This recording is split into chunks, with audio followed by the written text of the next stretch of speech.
Merry Christmas! Time for Windows Weekly 136, our Christmas edition with Paul Thurrott. Coming up in just a bit, the death of PC gaming, the birth of real computing, and the real truth about what's happening to Microsoft Word. Windows Weekly is next.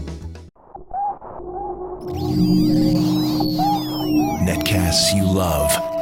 From people you trust. This is Twit. Bandwidth for Windows Weekly is provided by CacheFly at CacheFly.com. This is Windows Weekly with Paul Thurrott, episode 136 for Christmas Day 2009. We need more coal! Windows Weekly is brought to you by Audible.com. To download a free audiobook of your choice, visit audible.com/windows and follow Audible on Twitter at audible_com. And by the new voice-activated Sync, featuring hands-free calling, music search, and turn-by-turn navigation. Available exclusively on Ford, Lincoln, and Mercury vehicles. For more details, visit syncmyridepodcast.com.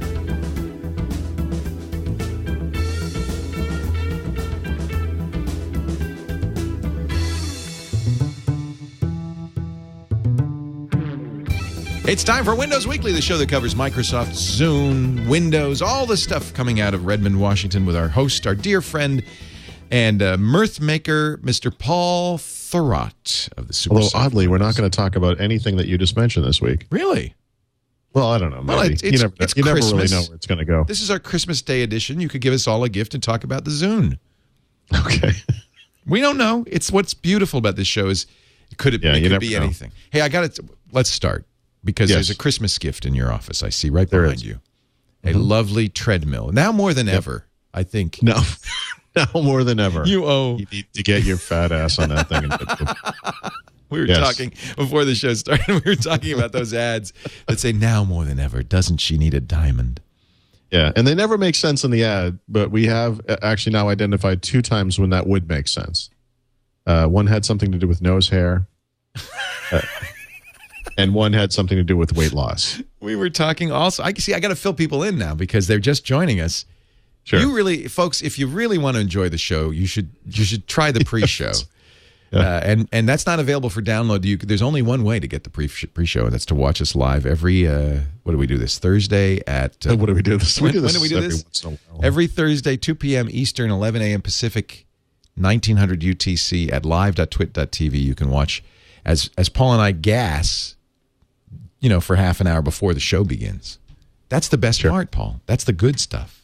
I agree. I actually completely zone out for the actual recording of the podcast. So we were talking about... I've expended it all. We were talking about depilation. Depilation, yes. Depilation. And the need that some gentlemen have, now more than ever, to deforest the nasal cavity. As I called it, manscape. Manscaping. Yeah. There was that really horrible web ad for an electric razor that you're supposed to, I gather, shave your back with or something. And he was talking, that's exactly what he said, manscaping. It was this horrible. I think this is, if you were looking for a now more than ever moment with your wife, I think it's the moment when you hand her the razor and say, I need you to look at my back. Here it is. AskMen.com. Manscaping. Yikes. Okay, I'm not going to read that anymore. Gee, I was going to say, I hope that doesn't scroll down any further. That's it. We're stopping right there. Oh, dear. Oh, dear. Oh, dear. Oh, dear. I'm in shock now. Leo. Well, Leo, you have, what did you call her? I have a facialist. Which is a person who does your face. Okay, this started because I used to be in TV, and as everybody knows, people in TV are incredibly vain. And it starts, hi, Frederic, Merry Christmas, aren't you sweet? You can open that now. I can open this. It's a Christmas gift from Frederic, my executive assistant. Is that the title you wish to have? It's going to be a nose hair trimmer. It could be. Operations manager. That's good. I like that. She's our operations manager. She does all the, decides what commercials, but she's on vacation. I am. You're on vacation right now. What are you doing here? I miss being here. Merry Christmas. You know what? I had that feeling. I had that feeling. You miss work. I do. Oh, you sweetie. I check it out online. Oh, she's smart. A stress ball. Oh, look at this. This is hysterical. This is perfect. Oh, my goodness. It says on the stress ball, 404 error, file not found. Nice. Thank you. That's the new Control Alt Delete. Thank you so much. That is so funny. 404 error. That is perfect. That is Netscape Gray, or is that blue? I can't really tell. It's blue, but shouldn't it be Netscape Gray? I think you're right. That was very sweet of her. I gotta show you this. See if you can see. It says 404 error, file not found. I don't know if I can take much more. Yeah, so I have a facialist because I used to be in TV. Yes. Well, you still are in many ways, if you think about it. Is this TV really? This is going to be bigger than TV. I hope so. And you know why? Why? Have you ever watched TV recently? Yeah, it's god awful. I mean, think about it. Oh, it's the worst. So, so this is what's replacing TV. So, anyway, you get used to in TV. You get used to having a makeup artist, some beautiful young woman, and I don't know why, but they're all gorgeous. Probably because they wear a lot of makeup. And they come in and they paint your face, and you get used to this. And so it gradually goes from there to the manicure. Then they go, well, the eyebrows, and you have to get them waxed. And then they go, well, there's some hair coming out the side of your head. It should be coming out the top. Could you get that removed? And then it all goes from there. It goes south, literally south from there. It goes off the head and onto the ears. Yeah. So I'm just used to that. And so see, I get a haircut pretty much. Oh, and that's another thing. I've been told that I don't have a good haircut. So now I have to go to some fancy schmancy haircutter. Jeez. I've been going to my neighbor's garage. You do look rugged today, if that's the right term. Manly. Except for the sweater. Except for the sweater. He says I'm wearing a Cosby sweater. It's okay. You don't like it? All right. It's nice. All right. It's to hide the manscaping. Yeah. The scars. I hope the little fibers are not intruding onto your sensitive skin, and hurting. Actually, it's as you move around, It's a little itchy. Let's this is going to be the podcast that nobody listens to. We'll both slowly fall asleep ourselves. If this keeps up. So I'll tell you what. Let's start talking about the fun stuff that's happening in Windows. Actually, okay, but before we get to the list, I wanted to mention one thing that is relevant, I think, to the podcast, which is that one of the trends we've talked about a lot on this podcast is how applications are moving from the computer to the web, and how computing in general is going into cloud computing and so forth. And it's funny because the way I've always thought of this is that younger people especially will go through school and be used to that form of computing. And when they come out into the workforce, they'll expect it in their professional careers going forward as well. And I look at my own kids and I see them on the computer, and a lot of what they do are play games online, go to YouTube, their email is on the web and all that. And that's what they do. But it's been interesting to me lately.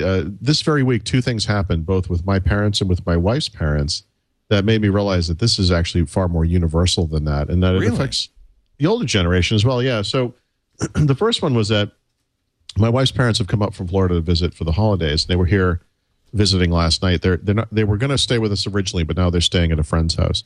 And as they were leaving last night, my wife's dad left his laptop, and he said, he said, I could leave this here, right? And I said, yeah, but why wouldn't you want to bring it home though?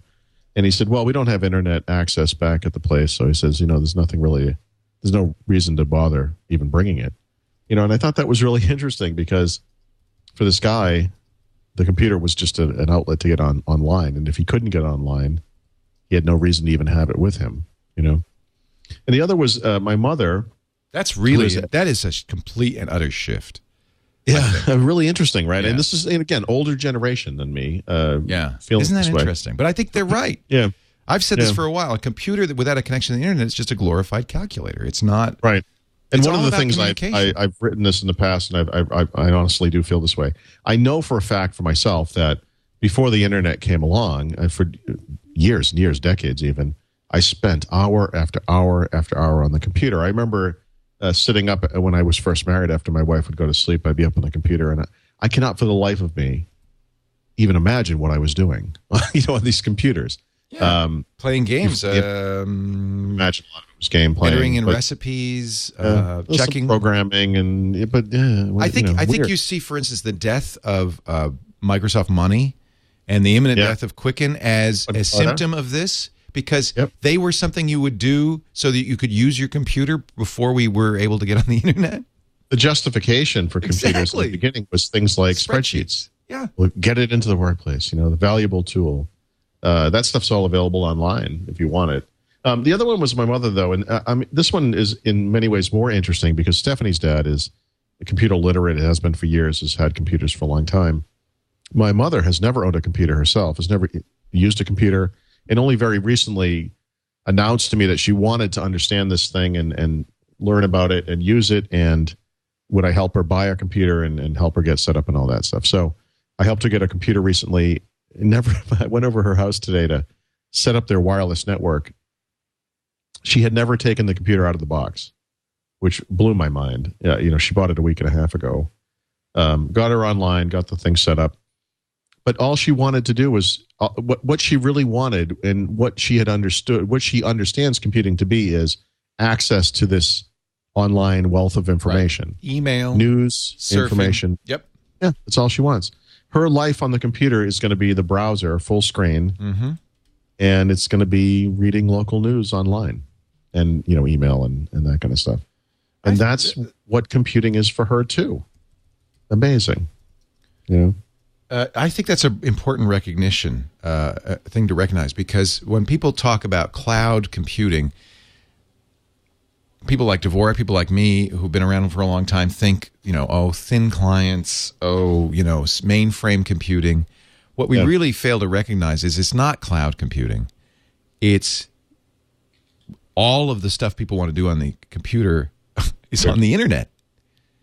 One of the things, one of the things my parents enjoy when they come over to my house is that on my TV out in the den, we can pull up a photo slideshow of whatever, vacations or kids and stuff they want to see. Which wouldn't there's music playing. It wouldn't be possible. I mean, you could bring a DVD. Yeah. But really, what's much interesting easier is, if you have Flickr or Picasso. Yeah. We're on my mother's computer, and my dad's, was asking whether it would be possible to do this kind of thing on this. And I said, Dad, I can give you an HDMI cable. You can put this on your TV. I connected to Lala. I played music off of my collection, got a photo slideshow going, completely replicating this thing that they see in my house and all accessing the stuff online. It's amazing what's possible. And I know this is semi-obvious to the people who are listening to this, but I think what we fail to remember sometimes is that for the world at large, and especially for the people, who are our parents and that generation, this stuff is just there for it's there for everybody. It doesn't have. I myself have thought of this as a younger person's thing. When people come to me and argue against cloud computing, oh, you don't understand. I'll always need a copy of this on my own computer. And to me, those people seem old-fashioned and maybe even old. But the truth is, this is non-generational in many ways. I think there are people of all generations that will be able to and want to access computing this way and think of this as this is computing to them. There's no distinction. Yeah. And that's a big shift from us old-timers who started with typing in programs from magazines in BASIC. Which I absolutely did, yeah. And entering in our checkbook. And all of those really, now that we look back on it, make work things to justify having a computer. You don't need to do that anymore, and that's when it becomes a universal tool. It's really about communication.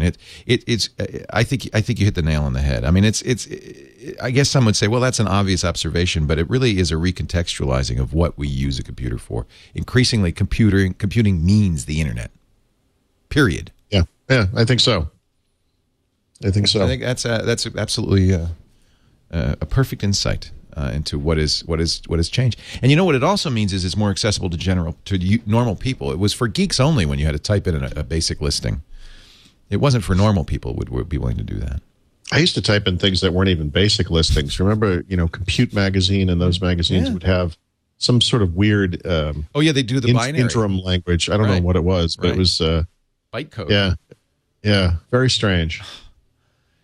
Those were the days. Well, let me tell you, it was a different crowd that did it, and I think that I don't want to be too sexist here, but I think that computing didn't really become appealing to normal people, and especially to women, until it was more about communication than about solitary pursuits. Oh no, we might have talked about this in a podcast years ago, but I remember having this epiphany with the Spot Watch, which in many ways is a ridiculous bit of technology, but. It was aimed at those people who were normal. You're at a sporting event, right? And you're watching your team play some other team, but you want to know what's going on in the league. And it was sort of before smartphones really took off. And, here was this watch that could blast sports scores to you from around the league.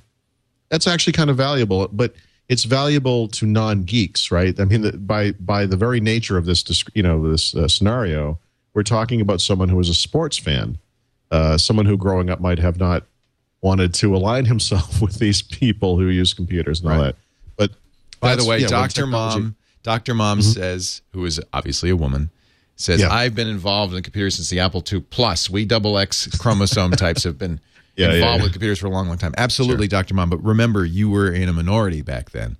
And, absolutely. And now it's universal. And it's not, and it isn't just women. It's normal people is what we're saying.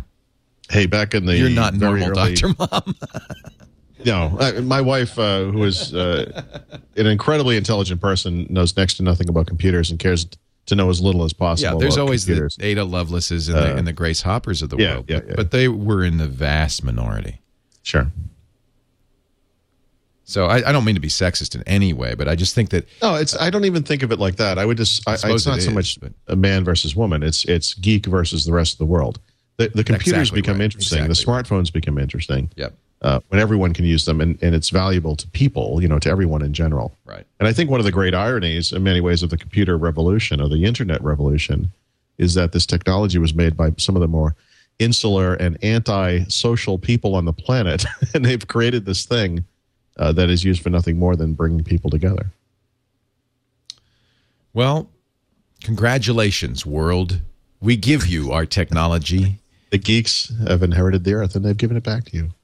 But is there a role now? This is an interesting question. Is there still a role for the traditional geek? Yeah. I mean, so I guess somebody has to write the software. Absolutely. Yeah.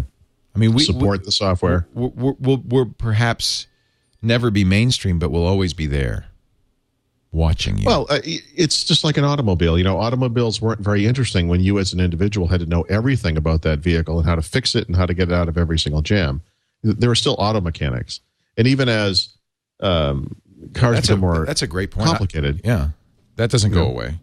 I sometimes bring up this analogy. In the earliest days of automobiles, in the teens, when you bought an automobile, it came with a mechanic who was the driver was a mechanic. It didn't operate long enough for you to do it yourself. Couldn't be used by normal, right?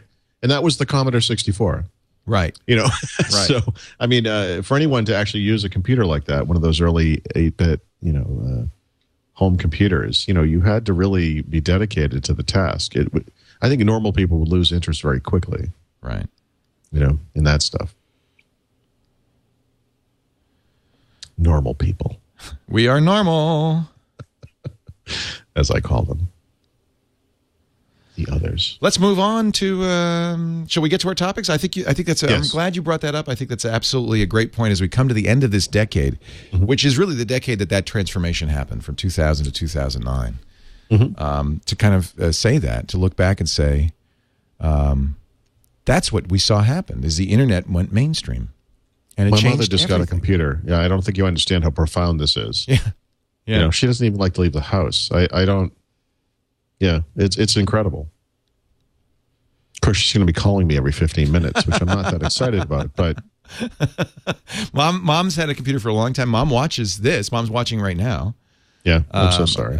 We're recording on Christmas Eve for a Christmas release, and I don't like that Paul boy. She loves you. She was on Twit. I don't know if you heard. Yeah. No.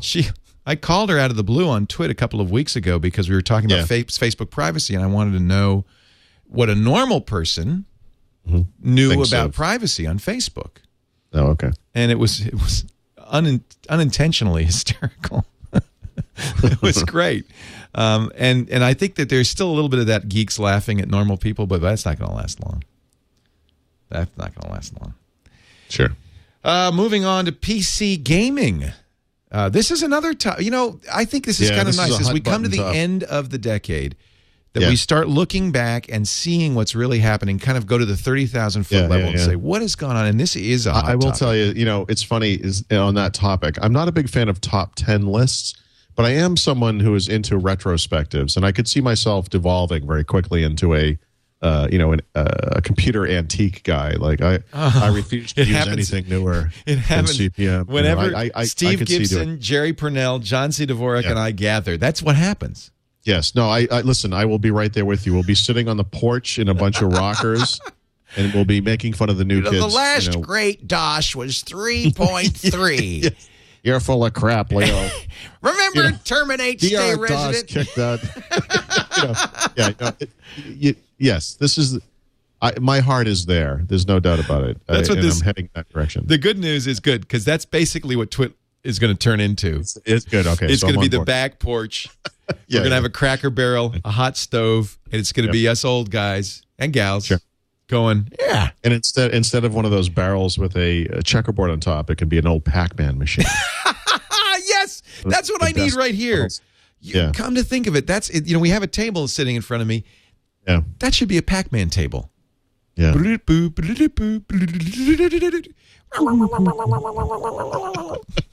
be the whole episode. And when you come to the cottage, you'll get some quarters. And someone will pipe in. I'll just nip this one in the bud and say, if you just got a Surface table, I'm sure we could make Pac-Man happen on the Surface table. But do we want to? No, too new. Too new. Yeah. Too touch. No. It's the Surface table, or as I call it, this year's smartwatch. Did Surface kind of catch on?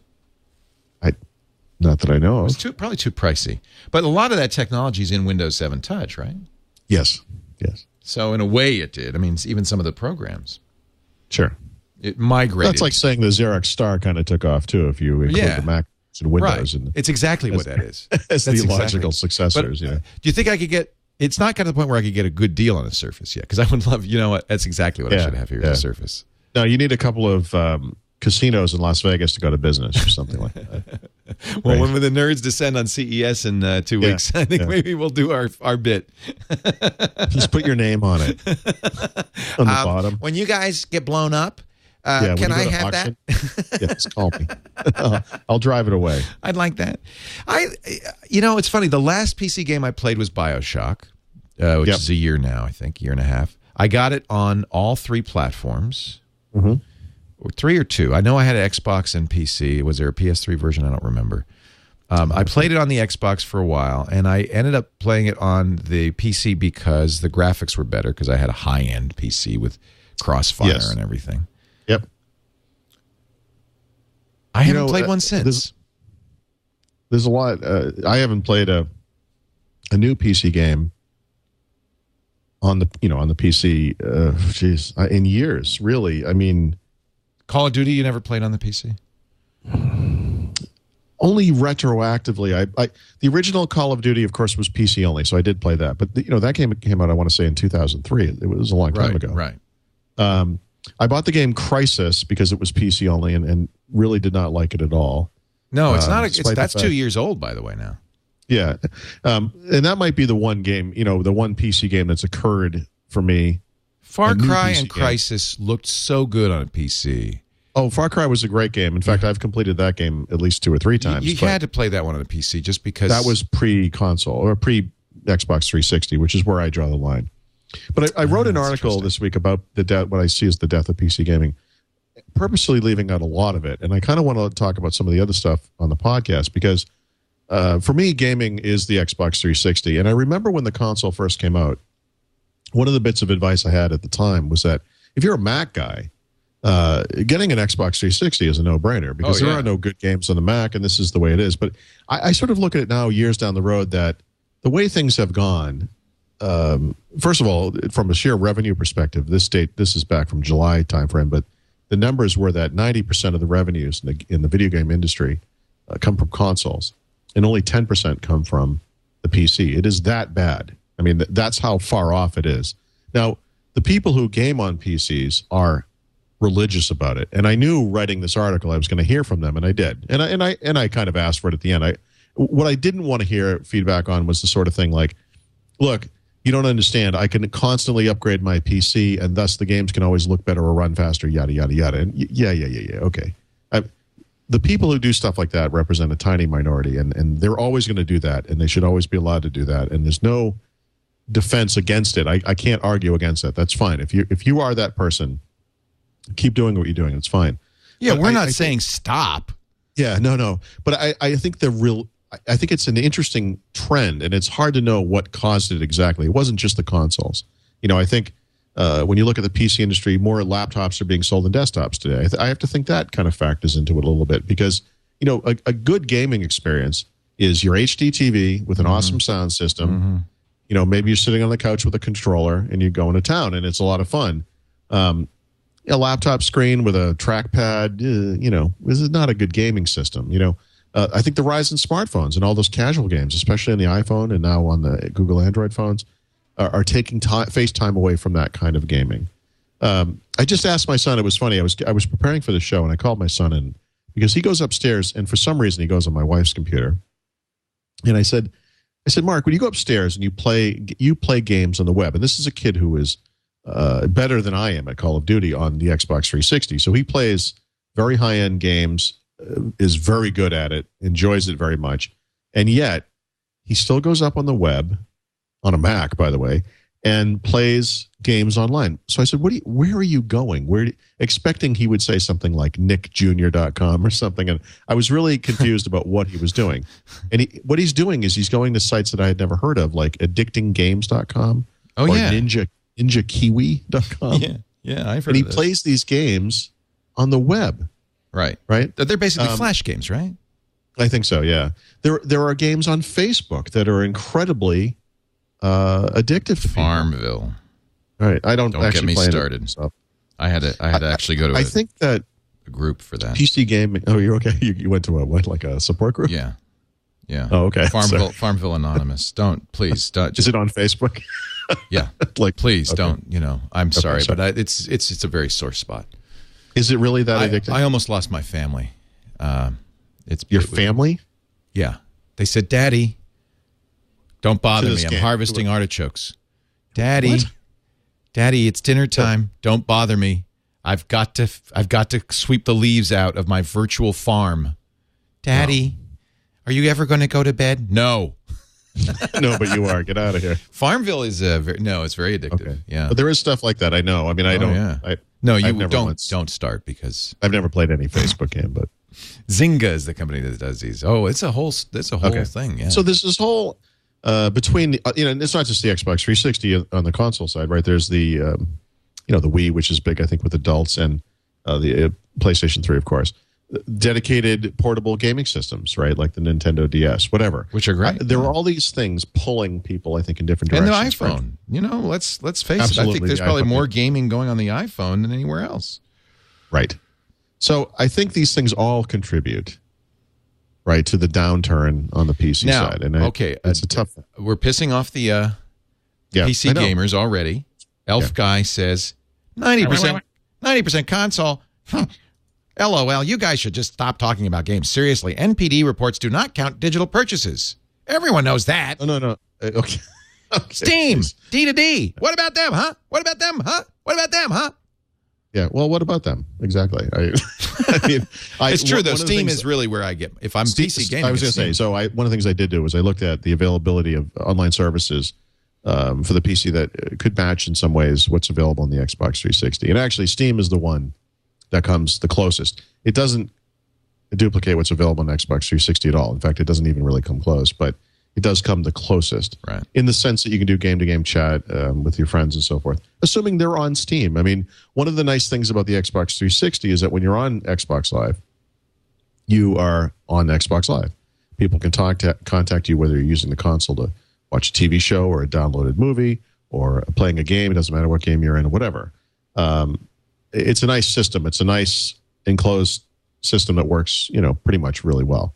What do you think that Steam sales would make an impact on those NPD numbers, though, if they're not counting them? Yeah, to the tune of, at most, raising the revenue share of the PC gaming industry to 15% of the total. You know what it'll be telling is when people stop developing games for the PC. Yeah, right. Well, I mean, you're already seeing things like companies can't afford to ignore the iPhone and the iPod Touch. Right. It's too big of a market. Right. You see that across the board. Nobody is ignoring the consoles, obviously. But I think that the PC gaming market is becoming in many ways the backwater, and I think that the consoles, the Xbox 360 primarily for the hardcore type games, is the tier one. That's the one they're going to spend the most time on. I think that's pretty clear. Although the experience on the console is not as rich as it is on the PC. The controls are more limited, but consistent.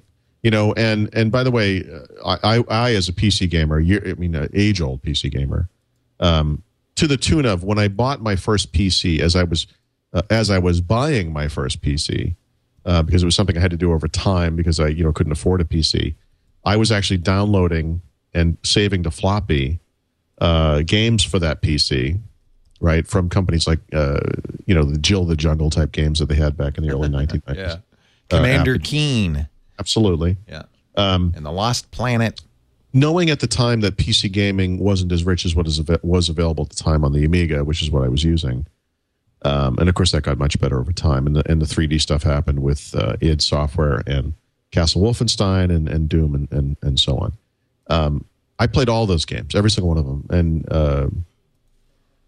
moved from keyboard only to mouse and keyboard, and looked with trepidation at this Xbox 360 controller, thinking there is no way that a shooter is going to be as good on the console. But now looking back at it years later, I could never go back and just play keyboard mouse in a shooter game. It just would feel weird, as precise as it may be. Game makers have figured out how to make these things work on the console and work well. And I just think the overall experience is such that I can't personally do it. Ken Shepardson raises the point that I always thought, which is the real problem with PC gaming is you install it and then you got to upgrade your drivers. You got all sorts of issues that come up. Now, I have to raise another point. There is a form of PC gaming that is, I think, probably still pretty robust. That's things like World of Warcraft. It's massive multiplayer online game. Absolutely. Absolutely. There's no doubt about it. And again, I want to stress. How many millions of people play WoW? I mean, it's huge. Yeah, absolutely. And I'm not suggesting it's just going to disappear. There's always going to be that thing. There'll be a certain audience that's doing this kind of thing. I just think that, 10 years ago, it was probably 90%. Oh, yeah. It's Today flipped. It's 10%. And the reason it's flipped is multi-tiered. There's all this different stuff. It's not because of the Xbox 360. It's a confluence of things. The web, dedicated handheld games, smartphones. It goes on and on. There's a lot of stuff. That's all. That's sort of what I'm saying. That people have a certain amount of time. The amount of time and effort it takes to keep a PC up to date and acceptable for gaming and all that going downhill. It's far more convenient to have a PC that is a laptop that you can sit on the couch and TV's on and you're doing something on the laptop, rather than have a dedicated room in the house with a nice big TV screen. Desktop PC and all that stuff. I just think that that's kind of going away as a general rule. That's all. No, I think that's the writings on the wall. Yeah. Although PC gamers hate it when you say stuff. I know, and I feel insulted. As right. One of the things that's odd in my career is that sometimes I'll write something and then be shocked at the feedback.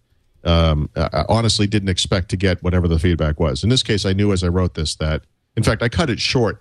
A lot of the stuff that we're discussing here on the podcast, things about the side issues related to reasons why PC gaming isn't as big, the handheld games, other consoles, the web stuff, Facebook, and so forth.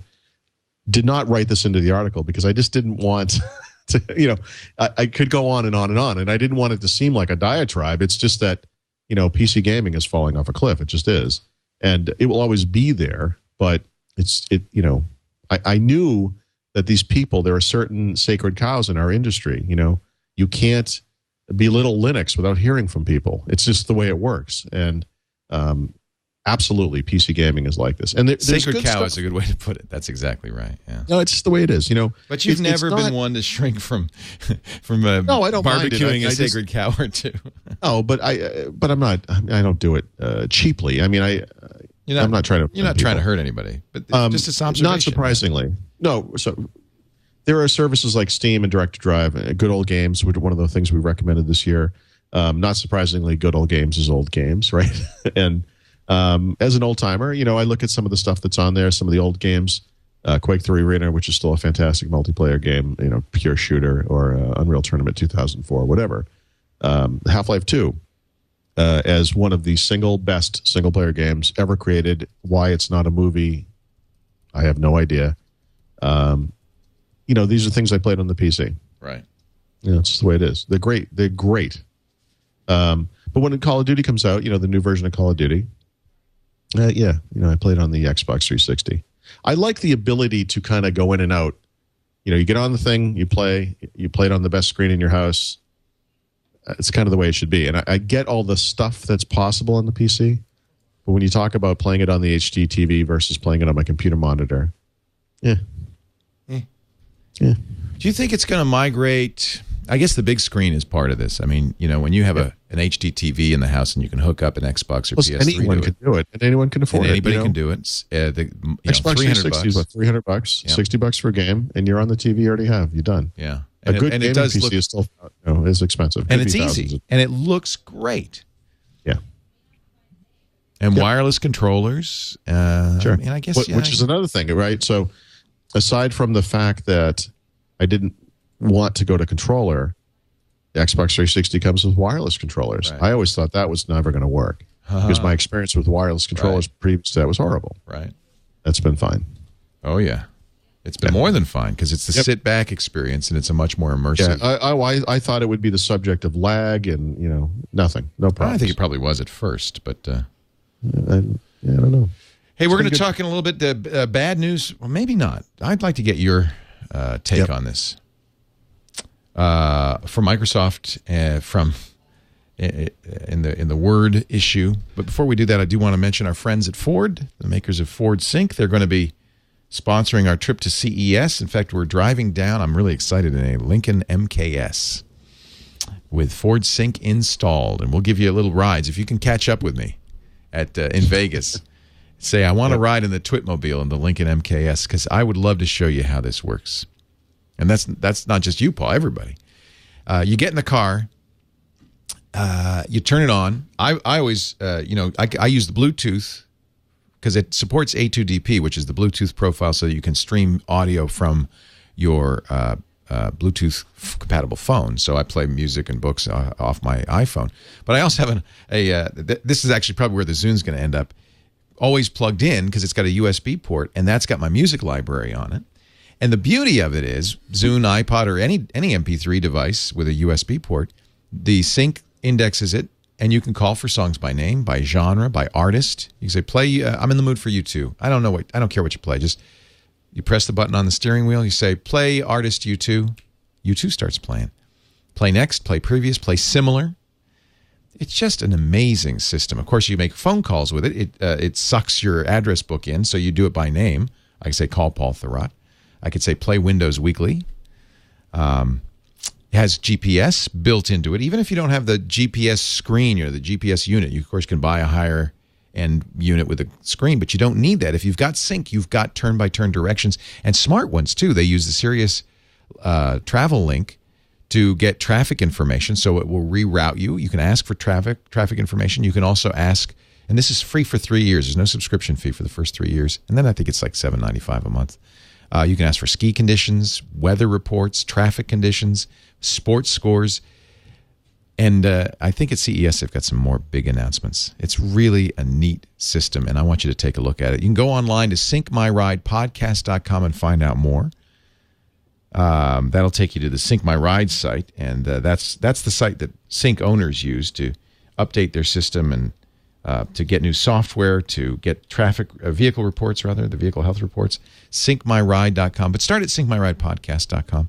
And then you can also, of course, go to your local Ford, Lincoln, or Mercury dealer, say, I want to test drive Sync. And make sure if you're getting a new Ford, Lincoln, or Mercury, you get it with sync. You can thank me later. You'll be glad.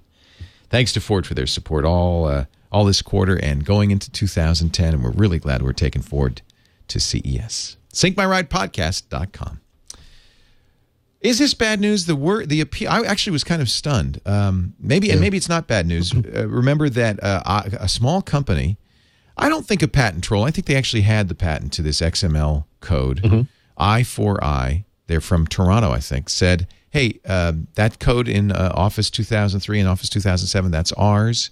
They went to the famous East Texas court where the judges, yes. They got a hanging judge. Judge Buford T. Justice. Yeah, Buford T. Justice said, well, Microsoft, I don't think you can sell that product anymore.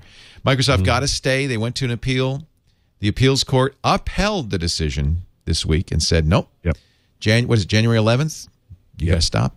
So is this bad news? We were debating this, and I think you're the expert on this. Is this bad news for Microsoft? No, actually it's not. And what's interesting, I think Microsoft did a little switcheroony on this one, which I think is kind of funny. This is a really minor feature in Word. I don't think I don't think Microsoft stole the code. I think they did the same thing as is described in the patent, right? In other words, they, I guess you would call it intellectual property theft or whatever, as opposed to straight code theft. But one of the functions of this Word XML format is the ability to specify custom XML inside of the document container. It's a feature that nobody uses, literally. So after getting the ruling, the original ruling, which occurred, when was that? Back in August, October? Yeah, it wasn't too long ago. A few months back. Yeah. Behind the scenes, what Microsoft did was they went back and they developed a software patch that would simply remove it from all of the existing copies. That was Word. What we were discussing on Mac Break. So their big thing was they came out and said, okay, so we're just going to replace all the versions that are out in retail. We'll deliver this hotfix to everyone else. Problem solved. Yeah. So the Microsoft has to remove copies of Word from store shelves.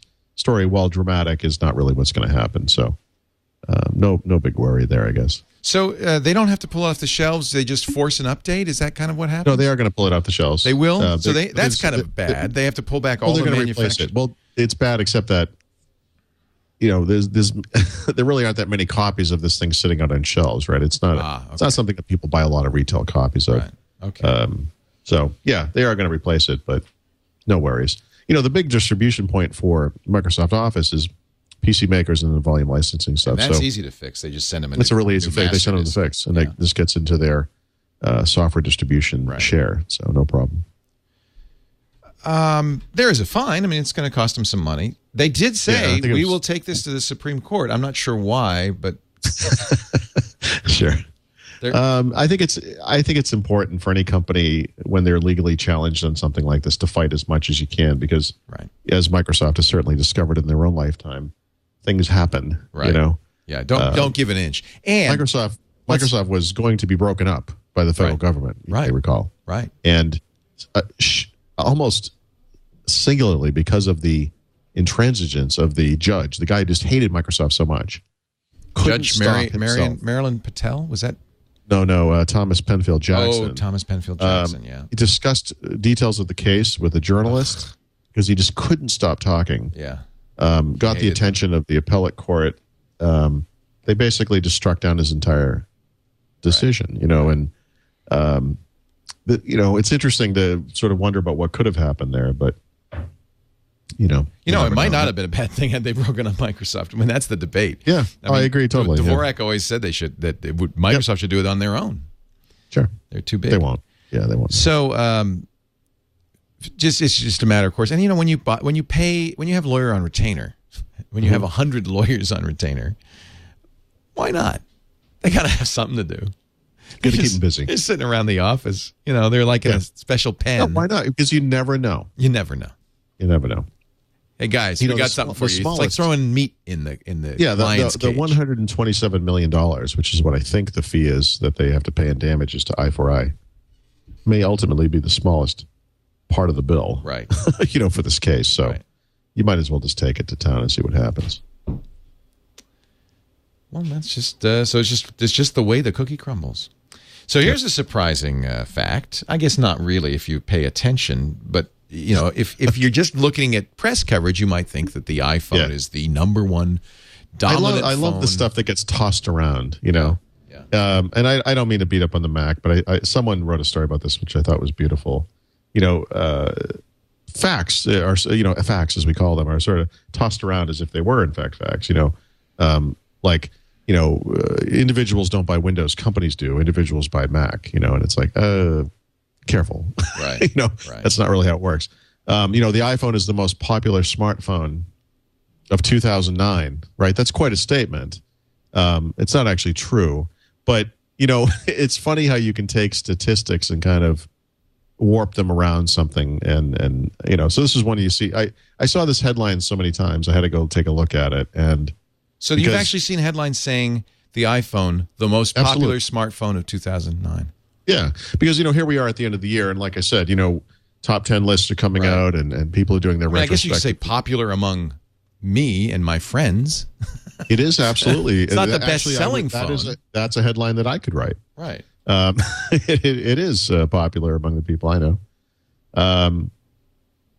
But actually, it's outsold by a number of phones, even in the United States, where it is the most popular. Outside of the United States, I don't think it's even close, actually, in any country. But yeah, that's the world we live in.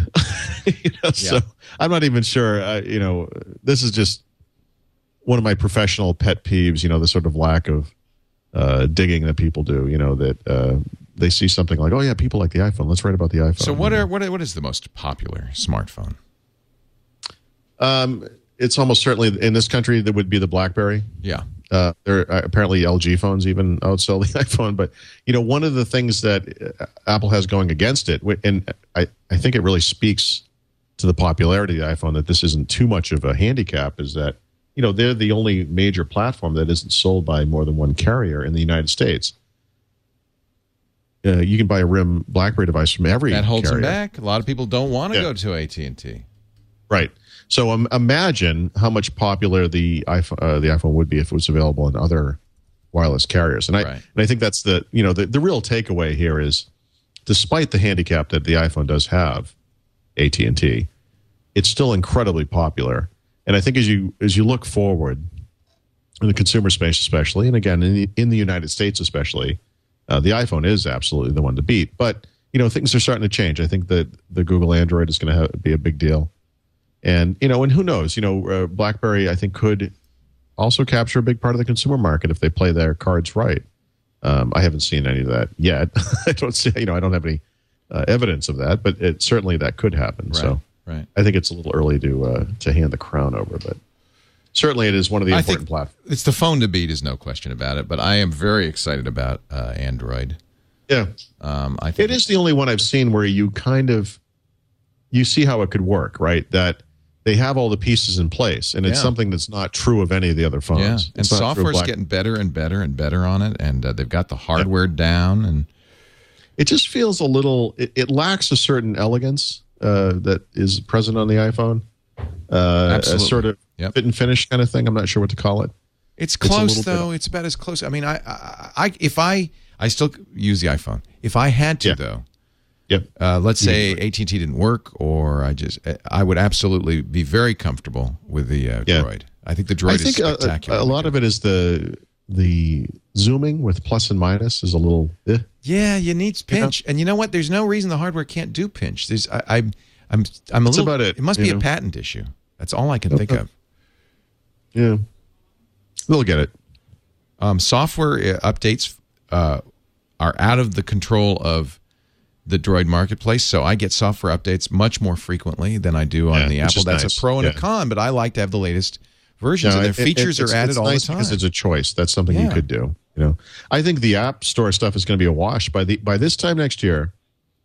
I think it will be really interesting to compare the quality applications that are available from the different app stores, and I have a feeling by this time next year that Android and Apple will actually be kind of neck and neck. And what's interesting about that, of course, is how much less time Android has been on the market. And for them to be able to do that is pretty incredible. Now, we haven't, to be honest, haven't seen sales statistics for Android, and I've seen some people speculate that it's actually quite low. For the Droid, I mean, it's quite low. Oh, yeah. Because I think that now you're saying, but it's not just the Droid you have to worry about, right? Even on Verizon, there are two different Droid phones. That's right. This is a platform that is available from every carrier now, and they're even making netbooks. They're making all sorts of stuff. We talked on This Week in Computer Hardware yesterday about a Google. Well, no, we couldn't figure out if it was real or not, but it's a beautiful tablet from a company we'd never heard of that runs Android.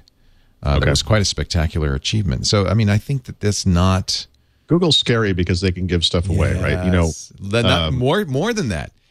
Less than free. That's that less than free model. They could pay people to use it. They could put it in a car computer and pay people advertising. Sure. Or share of advertising revenue. It means that it's not only free, it pays you. Yeah, I mean, for all the talk that we've had, and we've done this, Google versus Microsoft, the other important market you have to think about is the smartphone area, and that's really kind of Google versus Apple. Right. And I think that aspect of this gets downplayed a little bit, but it will be interesting to see how Apple responds to Google this coming year as well. We also talked on This Week in Computer Hardware about this new Atom platform, which is basic. It's not for you. It's not for the end user. No, it's not for the end user because it's not faster in any way. Yeah. It's essentially smaller and uses less energy. Better battery life. Not faster from a clock speed perspective, but actually, this is sort of Intel's response to Enforce in a way, right? And it's smaller, but aside from the size reduction stuff, which is important, right? That can result in better battery life performance, which is maybe more important than anything else for these kind of devices. It's capable of streaming HD video. It's not 1080p, I guess, in the case of the Intel stuff.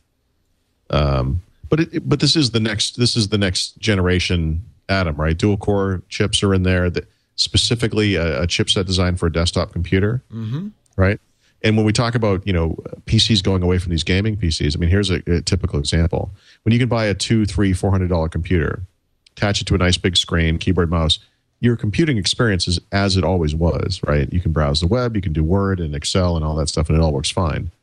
You can't really play advanced video games on a system like that necessarily. Right. You can do all the HD video, you can do music and photos and all that stuff. So it's sort of everything but high-end gaming essentially, or good enough computing. I don't know what you want to call that, but I think that is good enough for most people when you think about it. I mean, this is another contributor. Here's the thought that I thought was quite good that Ryan threw in, and I think that this is, people are always asking me, should I get a netbook? Right. And, generally what I say, not as your first computer, but if you want a light, portable, good battery life, cheap computer you can carry around, for those times when you just want to get email and maybe use Google Docs or something like that, it's fine. But his point, which I thought was very well taken, is, but don't expect it to have any life in it. It's not going to handle the next generation of anything. But what's the next generation of anything? It's all web stuff. He's saying it's a disposable computer. It's not a computer. Oh, it is. It absolutely is. Yeah. But one of the articles I wrote for the print magazine was about netbooks in a business situation, and the way I looked at it was netbooks are not acceptable for businesses because they're not built to the high quality standards. They're not going to have the support. They're not going to last. But, most netbooks are used around the house. It's not a problem. In fact, I will say in my own experience, I have a netbook that I now use to sync all my digital media stuff to devices and so forth, and it works fine for that. When I hop out on the couch, we're going to watch TV or whatever, and I would just want to keep the thing open for email or whatever, I find myself actually using this more than my regular notebook computer. And there is something kind of cool about the form factor and the smallness of it. Which one do you like the best? Well, the one that I have is the Toshiba. Oh, the Toshiba. Okay. 205. Yeah. And actually, I have my. As part of this discussion, I'll show you yours if you show me mine. Or no, I can think it's the other one. Oh, it's a Bing. Bada Bing. So look how big yours is compared to mine. This is the original netbook. This is the Asus EPC 701. I had one of those. Yeah. But this computer, though, I can actually use. Unlike that one, my hands you could not use. There's no way to use this. That thing has a teeny SSD drive if it's the one I remember. 8 gigs maybe or 4 gigs. Right. But the basic, I have to say the basic form factor hasn't changed much. Just bigger screen, bigger keyboard. Same processor. You want a slightly bigger screen. You want as close to a full-size keyboard as you can get. Right. If you can, it seems like a lot of them have 8-9 hours of battery life now, which is classic. It's always good to have that. Gotta have that. Get it. Yeah, and I think that the addition of Enforce or this. You mean Ion? You mean Ion?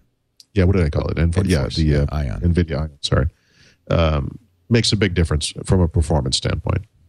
I was really surprised, by the way. I'm waiting till CES. I want to see what they do with Ion. Yeah. Because there's only one Ion out there right now. That's the 311, the HP 311. Yeah, so the chip itself, the clock speed is not improved, which is amazing and surprising. And it's funny to me that Intel, this company that spent a decade pushing clock speed, has suddenly found great success on the very low end of the market. Unwillingly dragged to it. This is not the platform they would like to be selling. It's a low-margin platform. It undercuts their high-margin platform. Mm-hmm. They don't want to be selling. Yeah, but it's what people are buying. They don't want to be selling netbooks. How much of it is the economy, and how much is it this is really what people want? Oh, I think it's a little bit of both, actually. That first netbook that you just pulled up, that was pretty popular. People are intrigued by these things, I think, despite the economy. And by the way, if the economy is going gangbusters, I think people still are going to want one of these as a second computer. It's a neat little thing. When touch tablets come out in wide variety, that they will replace the netbook? They never have. I don't know. That was one of my other, pet peeve headlines I saw this week was, will 2010 be the year of the tablet? It's like, I don't know. 2002 wasn't. I'll never forget, and I think I've mentioned it before, the Comdex, I think it was. Maybe it was a CES where Microsoft landed a house in the parking lot, like in The Wizard of Oz. Yep. And the house had this, Stepford wife family in there, each with their own tablet. Dad sitting in front of the TV, watching. Mom in the kitchen. These are real humans. And then you go in and look at them like in a zoo. And this is Microsoft really getting behind its tablet. And it really kind of went nowhere, right? This was the non-keyboard. Yeah, this was the non-keyboard. But again, tablets are one of those things just like video games. There is a small crowd of people that uses these things, and they turn into evangelists for the technology. They do. I remember sitting next to a guy who had a tablet who said, no, I use this for business. It's great for PowerPoint. Look, I can do my... And he sold me. I went out and bought one. Never used it. I was in a meeting. I don't remember who this was with, but it was with Microsoft, but I don't remember the team. But we were sitting around a table, and someone was drawing stuff up on a whiteboard, and some guy says, this is why I have my tablet PC, because every once in a while someone draws something on a whiteboard and I can duplicate it on the on the tablet. And I said, that's fascinating. And I pulled out my digital camera and took a picture of the whiteboard. I'm not an artist, so I'm not going to try to duplicate the painting that this guy just made, but I'll just take a picture of it. Burn. Oh no, I want to justify the $2,000 I spend on this thing. Like twice a year, I get to whip out the tablet and draw on it with a pen. And it's like, it's pretty crazy. And now anybody with a camera phone, in fact, there's even software like Evernote that you take a picture of it, it transcribes it, you're done. Yeah. Anyway, there's always somebody. I have my own selfish reasons to hope that Apple, for example, is coming out with a tablet device next year. I hope it's smaller rather than larger. Because all I really want from such a device is some kind of portable media player, and I know that that's not really what people are looking for. So no, I think that's one. I think one thing that a book reader is another thing. Browsing, one of those. Yeah, but if you combine all this in one device, possibly. I have that Nokia N900. I really had high hopes for that because it's got an 800 by 480 screen. It's a big screen, even though it's a phone. I've tried some of those Archos devices. The portable media player things. I've always found those to be kind of junky, and this is well built. Nokia makes good stuff. It's well built, but it's not it quite either. It's just not there yet. Not quite there. It's very close. But you really want to pull out the stylus. I would almost be happy if they would build a thing I could put an iPod Touch into, and then you have a screen in front of it that just amplifies the size of the screen somewhat. A 10-inch touch. I would be all over that. 10-inch touch with an OLED screen. I don't even know if it has to be an OLED screen. I just want a slightly bigger screen. Actually, one of the 10-inch screens on a netbook is ideal. A tablet that size. But again, the thing I'm talking about, this is for me, right? Now, I'm not saying this makes sense. I'm saying this is what I want. I don't actually think this makes sense as a business model. If somebody made one of these things, I think I would buy it and 3 other guys would buy it, and then this company would go out of business. It'll be very interesting to see. It's an intriguing thing. We shall see. We shall see. Are you ready to... Oh, wait a minute. One more thing, which is... And this is a rumor that we also talked about on Tuesday on MacBreak Weekly that I find a little far-fetched. I don't know. It's come up too many times now. It was most recently in the Wall Street Journal that Apple would do a $30 a month subscription TV thing. Right. That's expensive. Get all the networks involved. But it would be... The journal said they'd call it something like the best of TV. So it wouldn't be every show. But it'd be remember when Apple first started offering movies on iTunes or TV shows? In the beginning, you had a very limited selection. Over time, and you look at it now, it has everything almost. I mean, it's crazy. Well, it's pretty good. I mean, it's actually insane. It's crazy how much stuff is available. Yeah. I expect that if they do this TV service, it will start out like that. So the diehards will subscribe from day one because people like to open their wallets when Apple announces stuff. But for the real world, when this gets interesting is when they have all the major networks. They have all the major cable networks, and you have some kind of choice. I don't know how this would work exactly, but, I really do feel that there is a wellspring of people who are dying to kill cable and their cable bill. Oh, me too. Yeah, I'd love to kill my cable bill. Oh. And I would love that. I have some special requirements for my son because of his hearing handicap. He needs to have closed captioning. Apple has some closed captioning. For this thing to take off in my household, it would have to be closed captioned across the board, which I would love to see. But it would also have to have all the content. It would have to be the stuff that my kids watch and the stuff that my wife and I watch. It's a tall order, no doubt about it. That's the problem. I think it's a tall order because I think that and this is what we talked about on MacBreak Weekly, that the television companies have seen what Apple did to the music industry. And while Apple was able to sneak that by the music industry, they ain't going to sneak it by the TV guys. They're going to say, no, they never did a subscription model. And they have, in fact, been working with the TV industry. So there is a history there. They got Disney and maybe CBS. Disney. Yeah. They ain't going to get NBC Universal because that's owned by Comcast. Sure. No way Comcast is doing this. No way. We'll see. I think that this is one that's going to be killed by the companies who own the content who are going to say, yeah, it's too much. We don't see it happening. Or they'll give us such crappy content that they if they don't do it, Microsoft couldn't do this effectively. I can't think of anyone who could do this effectively. Well, other than maybe Google with YouTube, right? Google. There are also rumors along those lines. That's the problem is Hulu is too successful for Fox and NBC, and they've seen the light, they've seen the way, and I think that they're going to say, no, we're going to do it ourselves. In fact, CBS has a very I think a very good website that you can watch this on. And sure. I mean, I guess it's accepted by everybody that IPTV is going to happen. Oh yeah. So the question you have to have, there's two different players when you talk CBS. There's CBS the network, and there's CBS the program provider.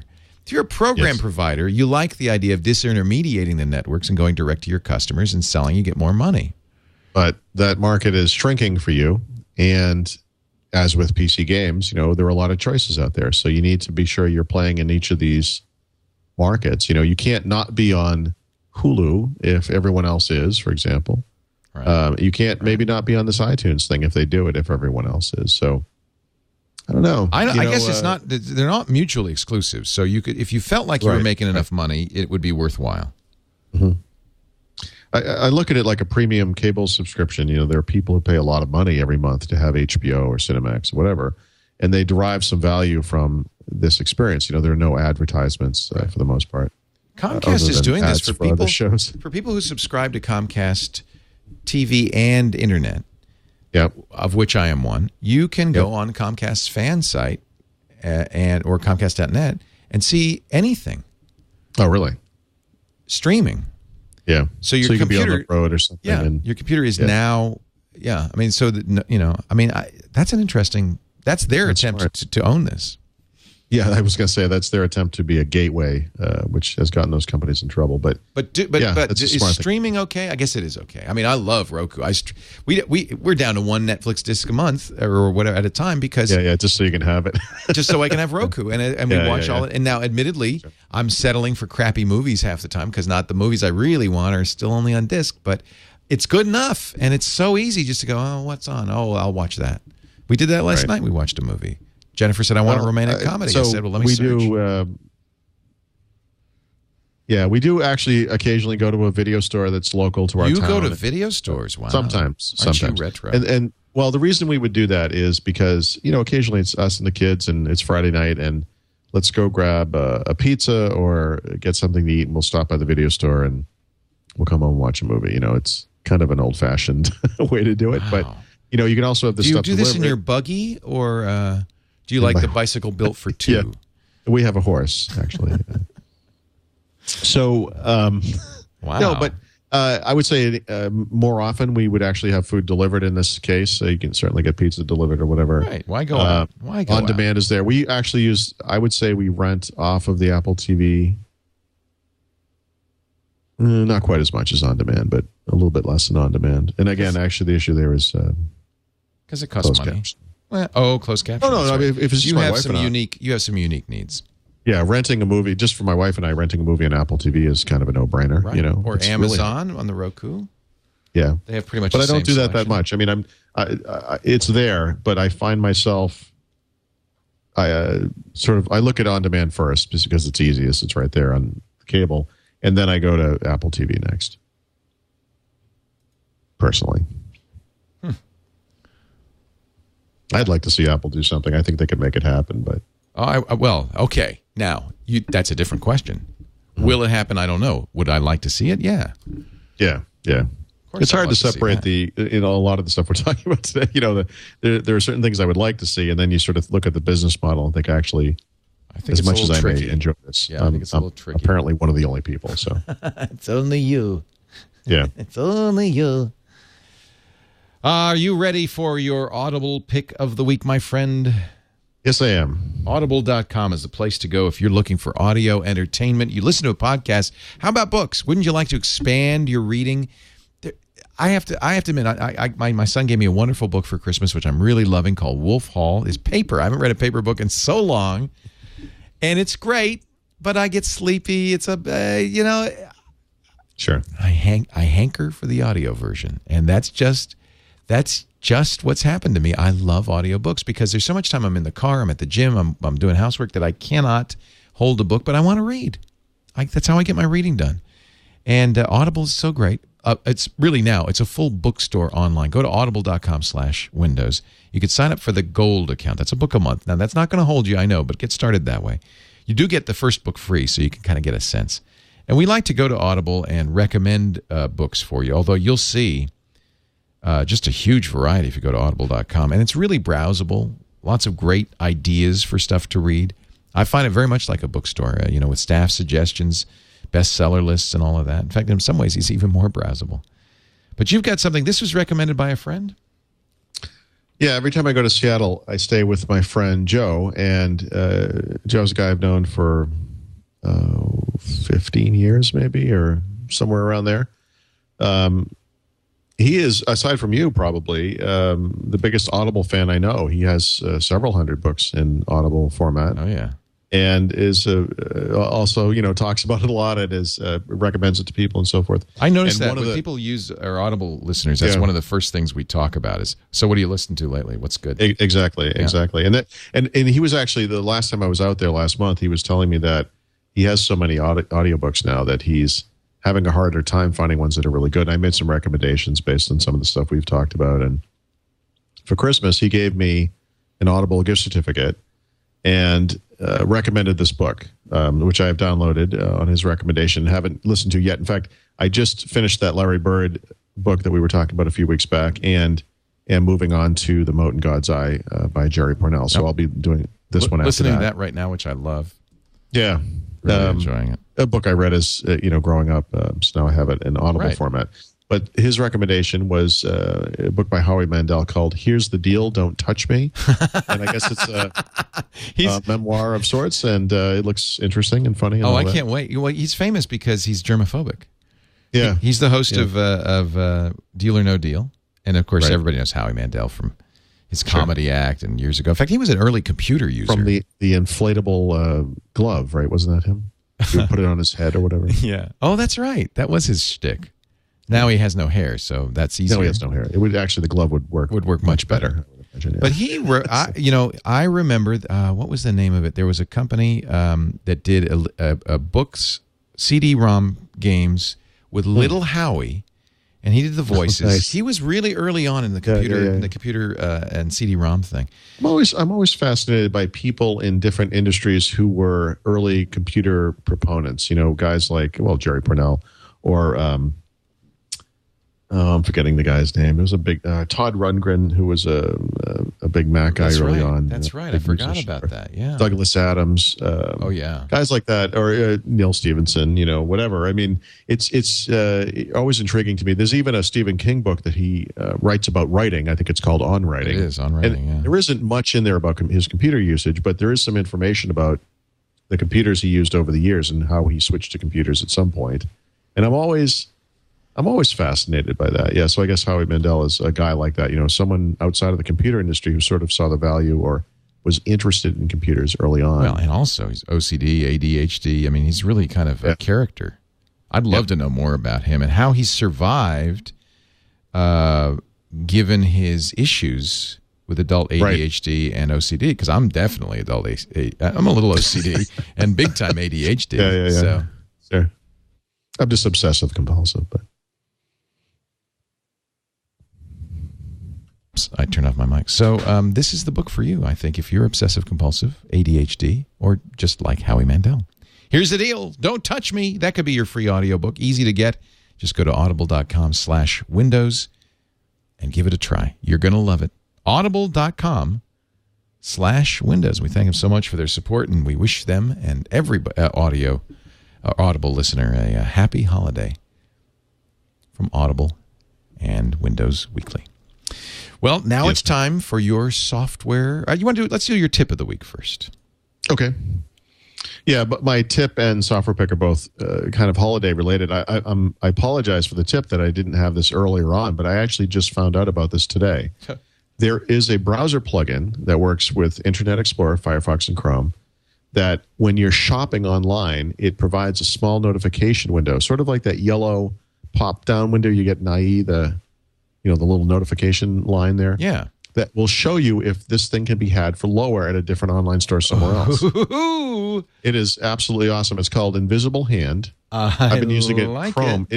So I was testing it today, and this thing is fantastic. So if you go to someplace like Amazon.com or whatever, which, by the way, I was surprised to see often had the lowest price for some of the items I was looking at, you pull up an item, and this little yellow window comes down, and it will say, this can be had at buy.com or whatever for my phone ringing, of course.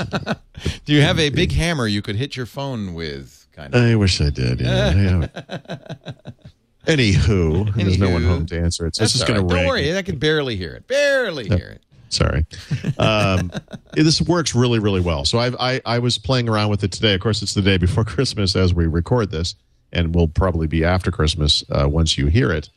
But it's fantastic, and what a great idea! Just get it. And the thing that's cool about it is it doesn't appear in your browser anywhere. If you just browse in the web, you don't see it. But when it pops up is when you're shopping, which is when you think about when you would want it. So right. I tend to blindly just buy stuff on Amazon.com because. But that may not be the best. Because I'm lazy. But sometimes that's not the best. Yeah. So I was intrigued to. I was looking at TVs today and books and some other stuff, and it was really interesting. This little pop-up that comes down. It's a neat little add-on. So I'm absolutely immediately going to see if the TV that I just took delivery of. As you were talking about the TV, I was thinking, although that's such a specialty item, I can't imagine. What have I done? Plus, if you bought it from sort of I bought it from Amazon via Amazon through Abe's of Maine, right? So you should look at that. Oh man, I doubt that thing is online. Can't be too much, but certainly would be worth looking at. All right, let's do it. What do you say?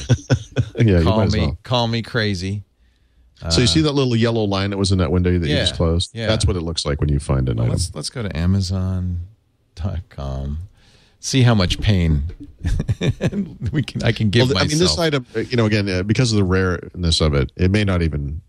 Yeah, it's hard. Yeah, but hey, if there was a better deal, it would have been handy. More than once today, the little pop-up actually came up and said, "This is in fact the lowest price," and then it would say the next lowest is that. That's Tiger a good feeling. Yeah. That would be nice. Oh, yeah. I actually am at the lowest price. Newegg is in there. Home Depot. You should throw it up on the screen. All right, let's see. Here, let me find. I'm scrolling back. Pioneer. All right, let's see. Throwing it up on the screen. It's not. It didn't. Yeah, sometimes it won't come down. Right. If you don't see the little pop, it's probably thinking. Right. It's just not. Well, it may not. It just may not be available at the other places. It just may not be there. Oh, this is such a rare item. You're absolutely right. Yeah, that's why. That could be it. Yeah. And I saw that a couple times, depending on what it was. But just go to, go to the Amazon front page. Wait a minute. There you go. What do you got? What is this item costs $177 less at Abe's of Maine. Jeez, if you bought it. Wait a minute. I bought it. Oh, I guess they jacked it up a little bit because I bought it from Amazon. I could have just gone directly. See, that would have been a good thing to know if I'd gone directly to Abe's of Maine. I'm amazed that Abe's of Maine is even one of the sites that they're monitoring. That's why it took them so long. They had to get Abe. He was asleep. Yeah, Maine's still on dial-up, I think. What? You want the price? Well, let me check. Hey, Joe, I got a price on the Kuro TV. What? No, I don't think so.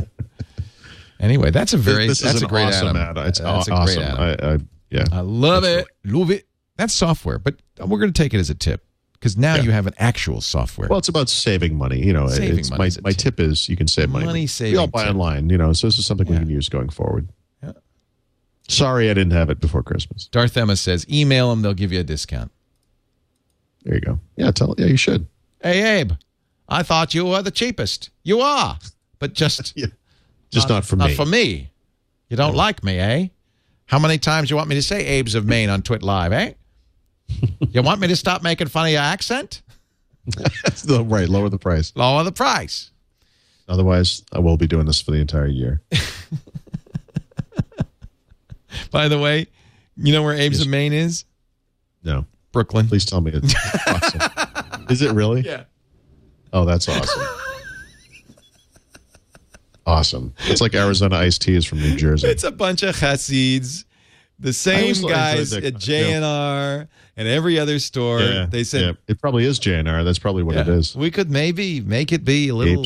Maybe make it if we were from Maine. They would say, "Oh, it's Abe's of Main thrifty. Street." I guess you didn't look closely enough. Maybe it is Main Street. Abe's of Maine. That's good. Yeah. I'd never heard of this place before you mentioned. I have bought stuff from them before. You know what? They're just like all the other, New York. They're in Jersey now, apparently, but all the other New York, electronics places, which usually have good deals. And, usually I get a call from them saying, so I see you bought a TV. Would you like a $100 HDMI cable? Some upsale of some kind. And I didn't this time, so I felt pretty good about that. I did get a Russian guy, though. Hello, we have delivery for you.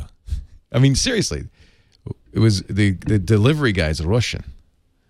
This place is it's like a office park in New Jersey. Yeah. Oh, you found it? Yeah. Yeah. But it's a very New Englandy office park. Oh, yeah. Yeah, I can see the fall foliage outside. It's nice. Yeah. Abe's of Maine. Come see us. Wow. All right. In the Teterboro Airport. Yeah, exactly. That's right. Exactly. Wow. Anyway. Okay. Do you have a software pick, Mr. Thurrott? I do. One of the cool things you can do during the holidays, again, is to, actually make gifts. There are all kinds of things. And every year I make a calendar for the kitchen, that has photos throughout the year. And we make, and I make photo books as well. And people ask me about this stuff. I use different software all the time. So the one that I'm working with this year is called Booksmart, and it's part of blurb.com. And blurb.com is a place we can go to make books, but they also have regular books, but I use it for photo books. So they have different templates and so forth. So the software is called Booksmart. It's free. I've used Blurb and Lulu, but you like Books? Yep. Oh, Booksmart is Blurb's. That's right. Okay. Booksmart is Blurb's it's their software. Yeah. Now, for the calendar this year, I actually did use Lulu, and I don't know if it was the first time. I don't think this is what I used last year. I couldn't find what I used last year, so I'm not actually sure. Booksmart is great software. It really is. Booksmart works well, and it's good for books. And I don't write stories. I mean, I make a photo book, of whatever, maybe photos from a trip or photos from the year or whatever it is. Right. Obviously, in this day and age, we don't have photo albums, like we used to when we were growing up. So this sort of takes the place of that, because sometimes it's nice just to have a book. It's just here are pictures from an event or something like that. So. So that's the pick of the week. And then I would say, calendar-wise, I'm not actually sure I could recommend Lulu for the calendar. I did make the calendar this year. Your own pictures on the calendar, like your trips to Holland and so forth? Yeah. The way I do the calendar is I look at the photos we have for that month from last year. Oh, that's neat. What a good idea. Yeah. So actually, the Lulu calendar maker was a little... limited. I think Blurb does better photo books, frankly, to be honest. That seemed to work well for me. So, and this year I made a few photo books, and they were in Blurb. So they do full bleed. They've really got excellent printing. I think it's really nice. I really like them. Are they more expensive? I don't actually. I've never shopped these from a price standpoint. I think they're all pretty comparable. See, Lulu is more the idea of your self-publishing. It's like a book, right? So, for example, we had... these are not bad. A large landscape book, 13 by 11 inches, with 20 to 40 pages is $55. Hardcover. I mean, that's how much a coffee table book would cost anyway. If you want, it gets more expensive the more pages, obviously, but I think that's nice. Earlier this year, we talked about, it was Keith Curtis, had written a book about after the software wars, about his contention that open source software and Linux in particular would overtake Windows in the future and all that. And that was a book that he self-published. And I want to say, I think he did it on Lulu. Yeah, that's how I recommend people do it. Yeah. Because the way Lulu does it, it's great. You can print the book. It's on demand, essentially. On demand, right? You set the cost. They tell you this is how much we're going to charge. This is how much we're going to take, and then you set the cost whatever you want to make above that. And it's printed on demand. They do an excellent job of it. I've bought books from Lulu before. They're indistinguishable from the book you would buy in the bookstore. Right. But there's no cost to you at all. Right, which is the way to go. When you're otherwise you'd have to. Remember, people used to go to the upfront cost. Yeah, the vanity presses. And it cost you $1,000 for 100 copies, and you'd get the 100 copies. And now what do I do? Then you'd never give them away. Right. Yeah, they were kindling for the fireplace after a while. I think it was it called Vantage, something like that, Vantage Press. Yeah, that sounds exactly right. Yeah. I think that's. And I don't know if Vantage Press is still around because Lulu was curious now. I would be surprised if they didn't offer some kind of on-demand thing now, but maybe not. They Vantage Press, absolutely. Yeah. Subsidy book publishers of traditional high-quality format books. They're gone. I think it's telling that this website is so horrible. Look at it. Their history. They're gone. Yeah. I mean, why would you do this? The only people who do this are people who don't know about Lulu. Yeah, these look like those, book club books, slightly smaller than regular-sized hardcover books. Hey, if you're paying for it, whatever you can do to save money. Here's the online subsidy publishing. Is it for you? Oh, this is the worst site. Oh, my God. It really is bad. It's so awful. Yeah. Can you afford the fee?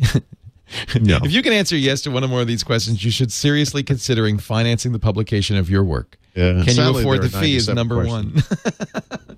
Do you have deep faith in your work and believe it should be read even by a limited audience? Yikes. Yeah. My Aunt Ginny published our family chronicle. Nice. That way.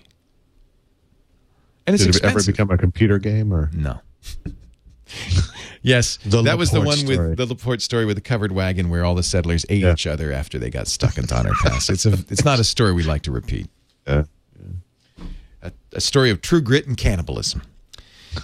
Nice. Hey, so what's Christmas for you, Leo? What's your story? My daughter's in Paris. She left for Paris yesterday because she wants to see her real family. Yikes. We're just her American family now. Her biological family. The less desirable. Yeah, the one she didn't choose. No, I'm being facetious. She loves France. She's a Francophile. She's going to be in Paris right now. She'll be in Paris for New Year's, but she's going back to Rennes where she went to school last year and visiting all her friends and family. So it's just Henry and Jennifer and I and me, and we're going to just kind of have a very quiet Christmas and until Henry gets the synthesizer, the wah-wah pedal, and the drum machine, and then it's going to be a very loud Christmas. How about you, family? Excuse me. Yeah, Stephanie's parents are up from Florida. They'll be here. Her brother will be over at Christmas. I'm having my parents over tonight. My brother. We have some kind of what I call Paul's fantasy sushi night. We'll see where you pretend there's sushi? Place. Yeah, no, there's a place in Dedham that I'm oddly famous at. I think because I go there so much. But I was constructing some kind of food stuff for tonight, and this got nixed by the woman at the front, and then the sushi chef looked at it. He said, no, and started writing in Chinese all over it. So, excuse me. Well, I hope you have thinking about sushi. I was speaking of sushi and Chinese. I was going to do the Jewish thing, which is go to a Chinese restaurant and a movie tomorrow. Yes, and that might be fun. I've always wanted to do that. That might be fun. I haven't seen Avatar yet. Have you seen it yet? No, but I will. I think that'd be a good Christmas movie. Yeah, there you go. Yeah. Paul, have a wonderful holiday. Thank you, sir. And we'll talk to you New Year's Eve for the live show at 2 p.m. Eastern, 11 a.m. Pacific. And I'll have to have a magnum of champagne. Let's get drunk. What do you say? Yeah, I think we should. Yeah. It might be more coherent. It just could be something to it could be a new thing. Look forward to. I will bring the champagne. Okay. If you bring the flute. The flute? Never mind. Okay. Have a Merry Christmas, Paul. And all of you, thank you so much for joining us all year long. It's been a wonderful year for Windows Weekly, and we look forward to a great year in 2010. We'll see you next time on Windows Weekly. Merry Christmas, everybody.